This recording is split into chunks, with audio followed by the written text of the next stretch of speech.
Alamin natin kung ano ang mga nangunang sanhi ng road crash noong 2020 at kung paano ito maiwasan.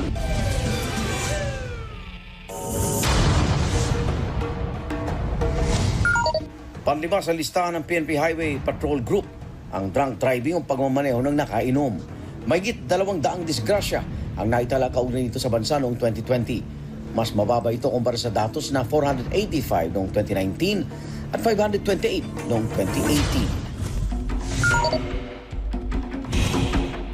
Ayon sa investigasyon ng Valencia City Police, nakainom ang rider ng motorsiklo na sumalpok sa bangketa sa Valencia City, Bukidnon. Nagtamo ang 45 taong gulang na rider na si Michael ng sugat sa noo. Hirap din siyang kumilos dahil sa aksidente. Kaya itong asawa, utang-utang ito siyang amo niya. Mas naapektuhan ang asawa ko kasi ang buhay namin ay sobrang hirap. At ang asawa ko ay nagkautang-utang sa amo niya. Mahirap ang buhay. Kami ay hirap sa pagkain at kami ay walang pera. Ako ay nagpupumilit na lumabas para magpahilot kasi kung magpapagamot ako, wala namang pera. Kaya ayun, nagpupumilit ako lumabas kasi wala naman kami pambayad sa ospital kaya napakapait at napakahirap. Sa kasalukuyan ay naka-wheelchair pa rin si Michael, hindi pa rin siya nakakabalik sa trabaho. May parusa para sa mahuhuling nagmamaneho ng lasing sa ilalim ng Section 12 ng Republic Act 10586 o Anti-Drunk Driving and Drug Driving Act of 2013. Kung ang paglabag ay nagdulot ng physical injuries o homicide, papatawan ng napatunayang nagkasala ng 3 buwan na pagkakakulong at pagbabayarin ng multang 20,000 piso hanggang 80,000 piso. Maaari din na kumpiskahin o suspindihin ang lisensya ng driver na mapatunayang lumabag sa batas na ito. Paalala mga igan, huwag magmaneho kung kayo ay nakainom dahil buhay nyo at buhay ng ibang tao o maaaring malagay sa peligro. Ang 4 sa listahan ng self-incident. Yung self-incident na tinatawag namin yun yung inaantok, kulang din sa pansariling disiplina, lack ng knowledge, kulang. Baka hindi sila natuto sa tamang paraan ng pagdadrive, so kulang yung kaalaman nila sa rules. Dagisan ni ito ng mahigit sa 1,000 road crash noong 2020. Hindi ito nalalayo sa datos ng ahensya para sa mga taong 2019 at 2018. Setyembre noong 2020 nang ipalabas ng alisto ang isang closed van na sumalpok sa mga concrete barrier sa Quezon City. Ayon sa incident report ng Metropolitan Manila Development Authority o MMDA, nawalan ng kontrol ang driver sa sasakyan. Muulan at madulas ang daan ng maganapang insidente. Ayon sa PNP Highway Patrol Group, kapag isang motorista ay sumemplang o bumangga sa isang bagay tulad ng poste, barrier o pader at walang tinamang ibang sakyan, may tuturing itong self-incident. Ligtas naman ang driver ng closed van. Umaharurot sa 2nd pwesto ang speeding o ang pagmamaneho ng lagpas sa itinakdang speed limit.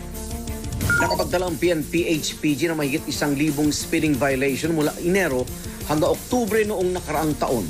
Bumaba ito kumpara sa mahigit 1,700 na insidente noong 2019 at 2018.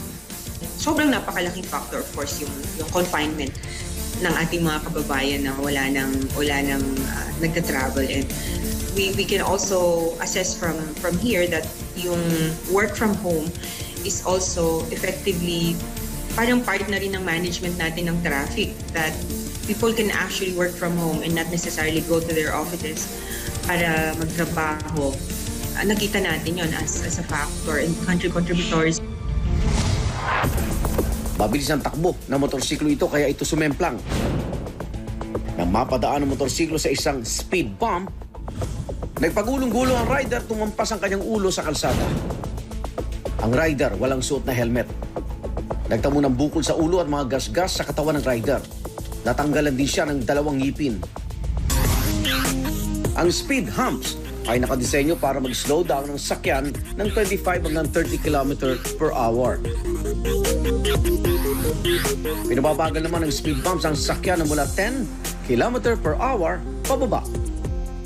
So kung tayo naman ay tumatakbo ng mabagal at dumaraan tayo dun sa speed humps, ay wala naman tayong ipag-alala, no, na posible tayo madisgrasya. Na kasi kung nasa tamang takbo yung natin, yung takbo lang natin ng sasakyan, ay safe naman tayo. No?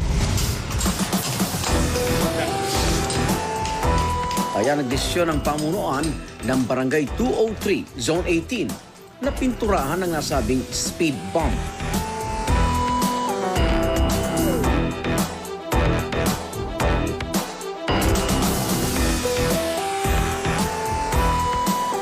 Sa larawang ipinadala sa alista ng pamunuan ng barangay, makikita na bahagyang kumumpas na ang pintura.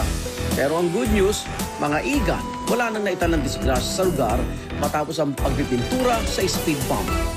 Sa San Jose del Monte, Bulacan, isang motorsiklo ang biglang sumemplang at tumagos sa kalsada. Tumilapon ang dalawang sakay nito. Muntik na mahagip ang isang lalaki na nakatayo sa gilid ng kalsada. Ayon sa nakasaksi, mabilis daw ang takbo ng motorsiklo. Ayon sa police blotter, nakainom ang dalawang sakay ng motorsiklo. Wala rin silang suot na helmet at face mask. Nagtamo ng mga gasgas at sugat sa iba't ibang bahagi ng katawan ng rider at ang kanyang angkas. Pangalawa sa listahan ng mga sanhi ng road crash ang bad turning o yung maling paraan ng pagliko. Base sa PNP-HP, di mahigit 1,500 ang naitalang disgrasya sa bansa dahil dito noong 2020. Sa Dagupan City, Pangasinan, mas dalang magkasunod ang motorsiklong ito. Parehong lumampas sa yellow line ang dalawang rider pero ang isa sumabit sa tagiliran ng kotse. Ayon sa may-ari ng video na si Jervy, sinubukan niyang iwasan ang mga motorsiklo. Naiwasan ko yung nauna. Then yung pangalawa, mas kinuha niya yung daan kaya hindi ko na napansin. Although nakaiwas akong konti, may tricycle kasi sa right side, sa my shoulder. Kaya hindi ko na inurong masyado yung sasakyan. So babag na ko rin yun. Tinabi niya ang sakyan at pinuntahan ng rider. Kumuha ng kopya ng CCTV footage si Jerby, in-upload niya ang video sa social media. Pinakita rin niya ang nasirang side mirror. Dahil dito, natuntun niya ang rider. Nung nakausap ko naman, una ko tinanong yung damage niya. Body pain lang daw naman. So sabi ko, huwag mo masamain, bakit ka tumakbo? Sabi naman niya is, inaamin daw niya, hindi niya dala yung license niya, saka walang plate number, ayaw lang daw niya na maabala pa. Nagmamadali raw ang rider dahil susunduin daw ang kanyang misis. Nagtamong siya ng sugat sa kaliwang kamay, braso at binti. Pinalitan ng rider ang side mirror ng kotse ni Jervy. It's very important to observe yung ating mga traffic rules and regulations when you are in our thoroughfares. So, regardless kung traffic ba o hindi traffic, ECQ ba yan o hindi under normal conditions. Alamin mamaya ang nangunguna sa listahan ng mga sanhi ng road crash noong 2020.